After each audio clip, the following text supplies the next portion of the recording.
Alhamdulillahi Rabbil Alamin. Wassalatu wassalamu ala ashrafil anbiya'i wal mursalin Sayyidina wa maulana Muhammad wa ala alihi wa ashabihi ajma'in, amma ba'du. Hadirin hadirat ma'asyiral muslimin rahimakumullah. Mengawali ceramah kita pada malam hari ini, untuk lebih berkahnya, kembali saya mengajak kita semua bersama-sama membacakan suratul Fatihah kepada Nabiullah Muhammad sallallahu alaihi wasallam, kepada kedua orang tua kita masing-masing, kepada seluruh guru-guru yang pernah mengajar dan mendidik kita, kepada seluruh ulama dimanapun mereka berada. Al-Fatihah. A'udzu billahi minasy syaithanir rajim. Bismillahirrahmanirrahim. Alhamdulillahi rabbil alamin. Ar-Rahmanir Rahim, Maliki yaumiddin. Iyyaka na'budu wa iyyaka nasta'in. Ihdinas siratal mustaqim. Siratal ladzina an'amta 'alaihim ghairil maghdubi 'alaihim waladdallin. Amin. Hadirin ma'asyiral muslimin rahimakumullah. Kemarin malam telah kita sampaikan bahwa agama mengingatkan kita untuk selalu semangat beramal. Namun ternyata tidak cukup sebatas semangat, tapi yang tak kalah penting perlu cerdas beramal. Dan telah kita sampaikan setidaknya ada 4 ciri-cirinya atau ada 4 tandanya orang yang cerdas beramal. Pertama, orang yang cerdas beramal berusaha mengejar kemuliaan amal di tempat yang mulia. Mengapa demikian? Semakin mulia tempat yang ditempati untuk beramal, tentu semakin mulia nilai dari amal yang kita lakukan. Yang kedua, orang yang cerdas beramal berusaha mengejar kemuliaan amal di waktu yang mulia. Sebab semakin mulia waktu beramal, semakin tinggi kemuliaan amal yang kita lakukan. Selanjutnya insyaallah pada malam ini kita akan melihat ciri yang ketiga. Orang yang cerdas dalam beramal adalah orang yang berusaha menyesuaikan amalnya dengan kondisinya. Saya ulangi, orang yang cerdas dalam beramal berusaha menyesuaikan amal dengan kondisinya. Mengapa demikian? Antara satu orang dengan orang yang lain bisa jadi situasi dan kondisinya berbeda, sehingga itu juga mempengaruhi kemuliaan amal yang dilakukan. Saya kasih contoh.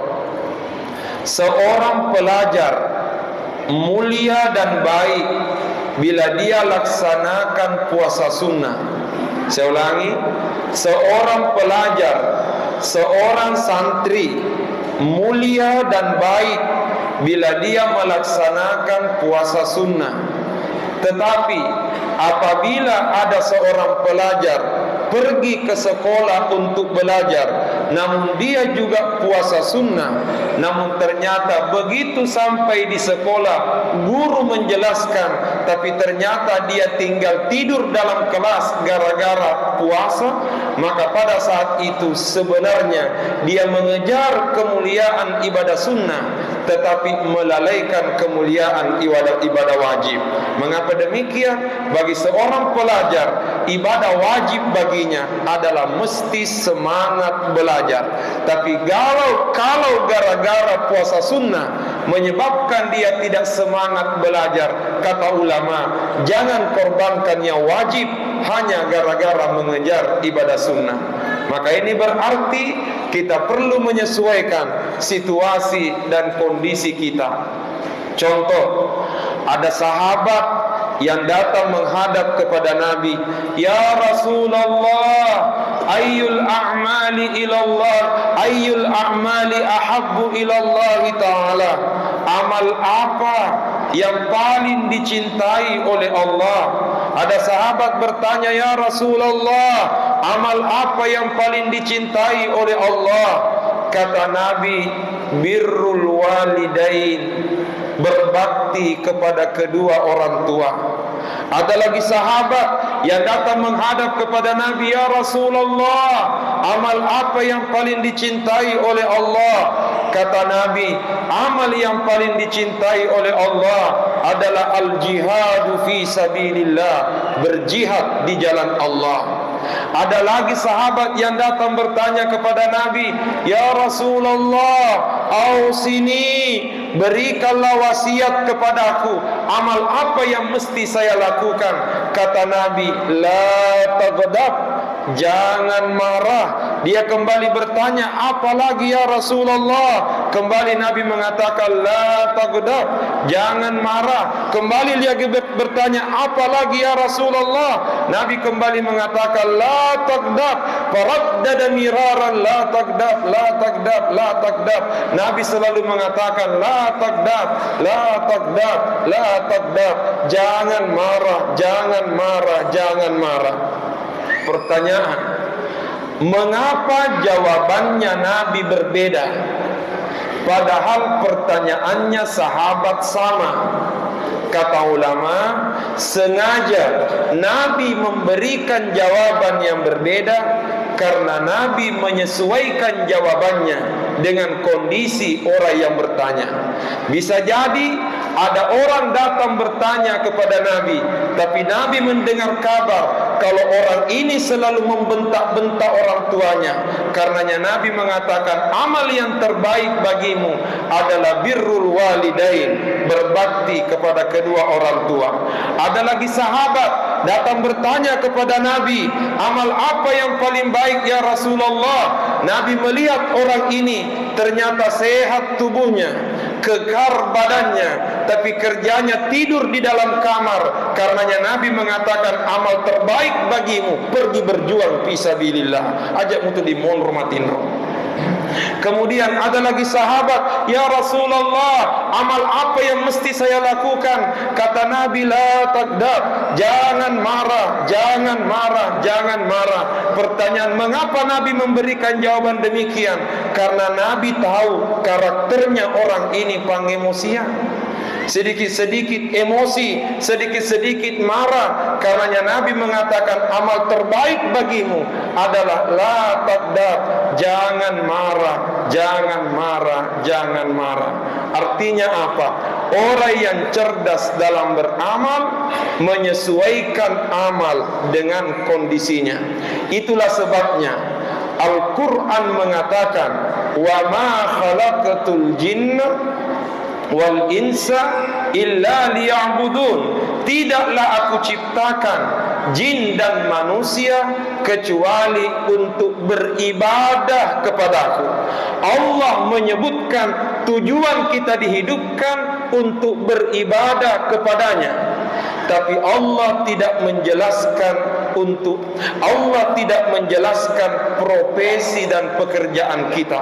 Allah tidak mengatakan, saya tidak ciptakan manusia kecuali agar mereka jadi ustaz. Saya tidak ciptakan manusia kecuali mereka jadi ASN, pegawai negeri.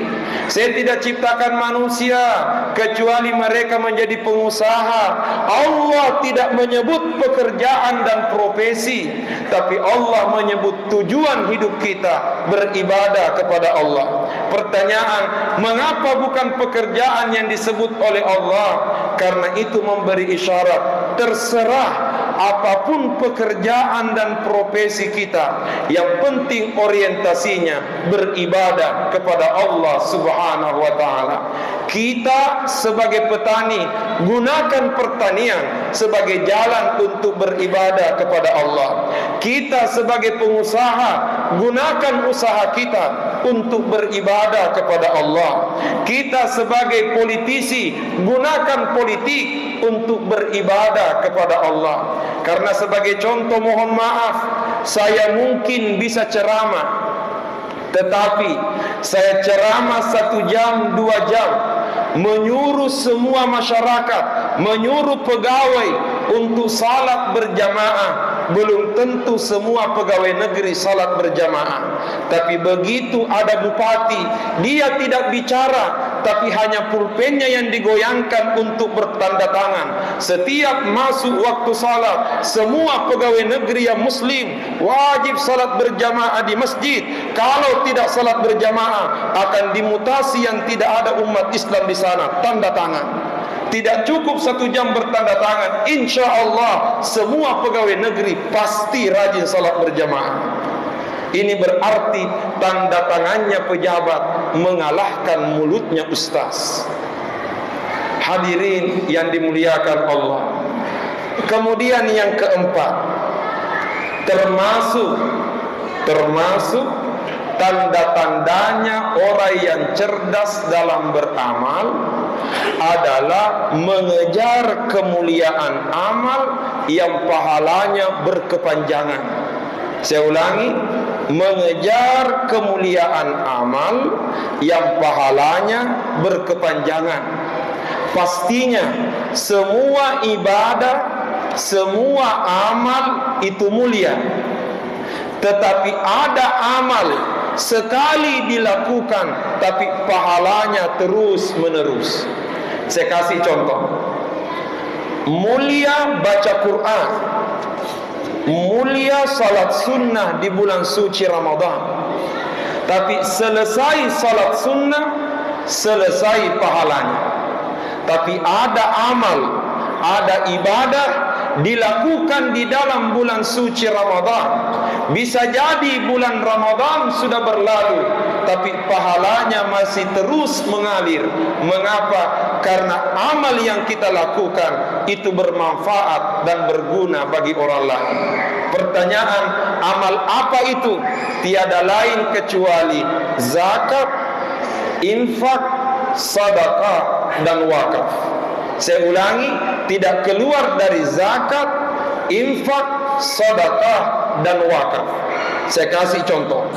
Rasulullah sallallahu alaihi wasallam mengatakan, Al-hajjul mabrur laisa lahu jazaa'un illal jannah. Haji mabrur tidak ada balasannya kecuali surga. Kata Nabi, haji mabrur tidak ada balasannya kecuali surga.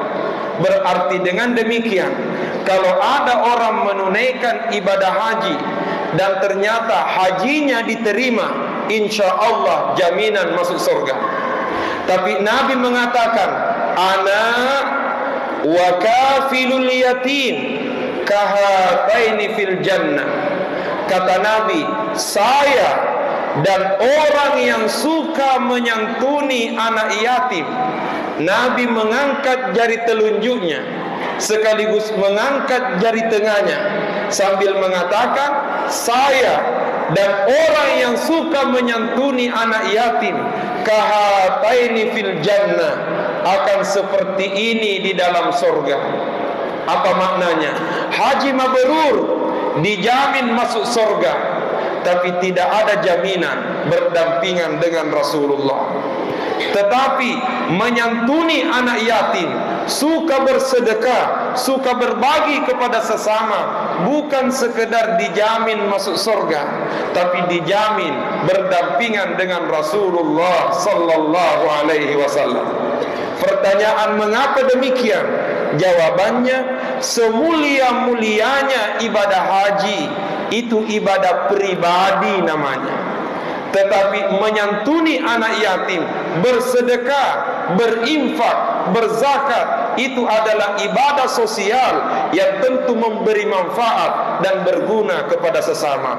Khairun nas anfa'uhum linnas, sebaik-baik manusia adalah orang yang paling bermanfaat kepada sesamanya.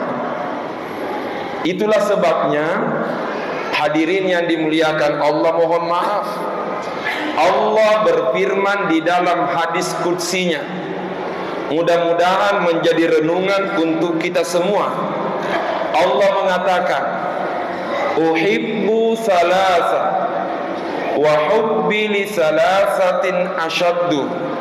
Kata Allah, aku mencintai 3 orang, tapi aku lebih mencintai 3 orang yang lain. Kata Allah, aku cinta 3 orang, tapi aku lebih mencintai 3 orang yang lain. Pertanyaan yang mana itu? Pertama, uhibbul ghaniyal karim wa hubbi lil fakiril karimi asyaddu. Aku cinta orang kaya yang dermawan, tapi aku lebih cinta orang miskin yang dermawan. Kalau ada orang kaya dermawan, wajar, banyak uangnya. Tapi kalau ada orang miskin dermawan, luar biasa. Yang kedua, uhibbul fakiral mutawadi' wa hubbil ghaniyil mutawadi'i asyaddu. Aku cinta orang miskin yang rendah hati, tapi aku lebih mencintai orang kaya yang rendah hati. Kalau ada orang miskin rendah hati, wajar, tidak ada yang bisa disombongkan. Tapi kalau ada orang kaya rendah hati, luar biasa. Yang ketiga, uhibbu syaikhat ta'ir wa hubbi lisyabit ta'i asyaddu. Kata Allah, aku cinta orang tua yang taat, tapi aku lebih mencintai anak muda yang taat. Jadi kalau ada orang tua rajin tarawih, wajar, sudah dekat. Tapi kalau ada anak muda rajin salat tarawih, luar biasa. Kebalikannya, kata Allah, akrahu salasa wa kurhi li salasatin asyaddu. Aku benci 3 orang, tapi aku lebih membenci 3 orang yang lain. Yang mana itu? Akrahul fakiral bakhil wa kurhil ghaniyil bakhili asyaddu. Aku benci orang miskin yang kikir, tapi aku lebih membenci orang kaya yang kikir. Kalau ada orang miskin kikir, wajar, tidak ada uangnya. Tapi kalau ada orang kaya kikir, mereka layak dimasukkan dalam persatuan kikir gelam paku jembatan. Yang kedua, akrahul ghaniyal mutakabbir wa kurhidil fakiril mutakabbir yasyaddu. Aku benci orang kaya yang sombong, tapi aku lebih membenci orang miskin yang sombong. Sudah miskin, sombong lagi. Yang ketiga, akrahu syabal asi wa kurhi li syekhil asi asyaddu. Aku benci anak muda yang durhaka, tapi aku lebih membenci orang tua yang durhaka. Tua-tua keladi, makin tua makin menjadi-jadi. Orang Bugis mengatakan pedek matoa, pedek cakindi-kindi. Anak muda mengatakan mereka adalah STNK. STNK, sudah tua, nakal kembali. Karenanya hadirin yang dimuliakan Allah, inilah bulan suci Ramadan, kesempatan bagi kita untuk memperbanyak amal. Tapi mohon maaf, perlu memperbanyak ibadah sosial, amal yang berguna bagi sesama, termasuk zakat, infak, sedekah, dan wakaf. Dan sebelum saya tutup ceramah ini, saya ingin menyampaikan satu hal. Nabi bersabda, ma ala ahadikum, bukan persoalan bagi kalian idza arada ayyatasaddaqa sadaqata tatawwu'in, bila di antara kalian ada yang ingin bersedekah dengan sedekah sunnah, ayyaj'alaha an walidai, dia niatkan sedekahnya atas nama kedua orang tuanya, bersedekah tapi atas nama orang tua. Idza kana muslimaini, apabila kedua orang tuanya dua-duanya muslim, kata Nabi, falahu ajruha, maka kedua orang tuanya akan dapat pahala, walahu mithlu ujurihima, dan dia juga mendapatkan pahala, min ghairi ayyan taqisa minha syai'an, tanpa ada yang dikurangi pahalanya sedikit pun. Apa artinya? Bersedekah sunnah atas nama pribadi, insya Allah itu baik, kita dapat pahala, tapi orang tua belum tentu dapat pahala. Tapi kapan kita bersedekah, mengisi kotak amal, membawa bantuan kepada orang lain, kita atasnamakan kedua orang tua, selama orang tua kita dua-duanya muslim, orang tua kita dapat pahala, kita juga dapat pahala. Maka disinilah dibutuhkan kecerdasan dalam bersedekah. Sebaiknya kita angkat nama kedua orang tua kita. Saya kasih contoh.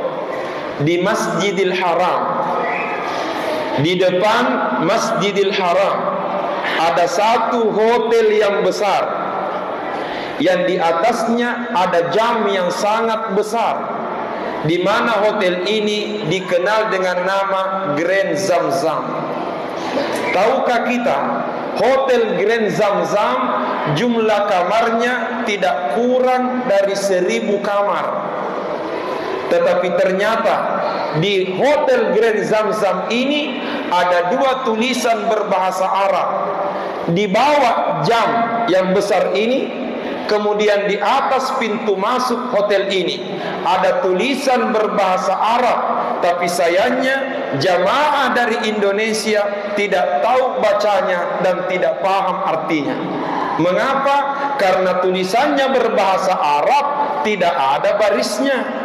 Itulah yang disebut oleh anak pesantren kitab gundul, karena tidak ada barisnya, karenanya disebut tulisan gundul. Sementara kita di Indonesia, jangankan yang gundul, yang gondrong saja masih bermasalah. Pertanyaan, apa memang bacanya itu? Ternyata tulisan Arab itu mengatakan Waqaf Al-Malik Abdul Aziz lil Haramaini Syarifaini. Artinya hotel ini, Hotel Grand Zamzam ini adalah wakafnya Raja Abdul Aziz untuk 2 tanah haram yang mulia, maknanya Mekah dan Madinah. Apa maksudnya? Semua penghasilan Hotel Grand Zamzam itu dijadikan wakaf untuk membiayai biaya operasional Masjidil Haram dan Masjid Nabawi. Itulah sebabnya di Masjidil Haram dan Masjid Nabawi tidak ada kotak amal dan celengan. Padahal jamaahnya banyak, tapi tidak ada celengannya. Mengapa? Karena sudah ada pabrik mesinnya, sudah ada pabrik uangnya, yaitu Hotel Grand Zamzam. Andai kata lah Bugis, orang Bugis jadi pengurus Masjidil Haram, saya yakin banyak celengannya. Tetapi mengapa tidak ada celengan? Jawabannya, karena sudah ada Hotel Grand Zamzam. Pertanyaan, siapa yang membangun hotel ini? Karena ini adalah wakaf Raja Abdul Aziz. Ternyata yang membangun Hotel Grand Zamzam bukan Raja Abdul Aziz, karena Grand Zamzam dibangun jauh setelah meninggalnya Raja Abdul Aziz. Tetapi yang membangun Hotel Grand Zamzam adalah Raja Abdullah, rajanya Arab Saudi sebelum Raja Salman yang sekarang. Artinya apa? Keturunannya Raja Abdul Aziz yang membangun hotel itu dijadikan wakaf, tapi mengatasnamakan orang tuanya. Ini namanya anak yang cerdas dalam beramal. Mudah-mudahan tadi diumumkan isi celengan kemari malam 2.600.000. Mudah-mudahan besok malam bisa tembus 5 juta atas nama orang tua kita masing-masing. Pokoknya tagan rusuk memen nih. Mengapa saya sampaikan demikian sebelum saya turun dari tempat ini? Besok malam, malam Jumat. Besok malam Jumat bertepatan dengan malam ganjil di 10 terakhir bulan suci Ramadan, malam 23 Ramadan. Karenanya insya Allah besok malam kita rencanakan akan melaksanakan salat tasbih di tempat ini. Karenanya panitia menyarankan kita semua menggunakan pakaian putih-putih supaya lebih semarak. Tapi jangan gara-gara tidak ada baju putihnya lantas tidak datang salat tarawih. Tapi andai kata ada baju putih, lebih baik putih-putih. Mengapa besok malam? Kemudian mengapa besok malam? Mohon maaf, Lailatul Qadar rahasianya Allah. Saya ulangi, Lailatul Qadar rahasianya Allah. Tapi Nabi pernah menyampaikan, carilah keberkahan Lailatul Qadar di 10 terakhir Ramadan, utamanya di malam-malam ganjil. Karenanya ada seorang ulama yang bernama Al-Imam Ahmad Zarruq rahimahullah. Beliau mengatakan, karena Nabi menyebut 10 terakhir Ramadan utamanya malam-malam ganjil, maka kemungkinan besar malam ganjil turunnya Lailatul Qadar adalah malam ganjil terakhir malam Jumat. Saya ulangi, malam ganjil terakhir malam Jumat. Mengapa dikatakan malam Jumat dan malam ganjil terakhir? Karena kalau malam ganjil Jumat terakhir itu pertanda bertemu dua kemuliaan. Satu, mulianya malam Jumat, dan yang kedua, mulianya malam ganjil. Kita berharap mudah-mudahan besok malam adalah Lailatul Qadar. Kapan demikian? Berarti bertemu 3 kemuliaan, malam Jumat, malam ganjil plus malam Lailatul Qadar. Gangkana tagan rusui masih dekat ini memang. Hadirin yang dimuliakan Allah Subhanahu wa taala, saya kira inilah yang sempat kami sampaikan pada kesempatan kali ini. Mudah-mudahan Allah senantiasa memberkahi kita semua. Wabillahi taufiq wa da'watu wal irsyad. Assalamualaikum warahmatullahi wabarakatuh.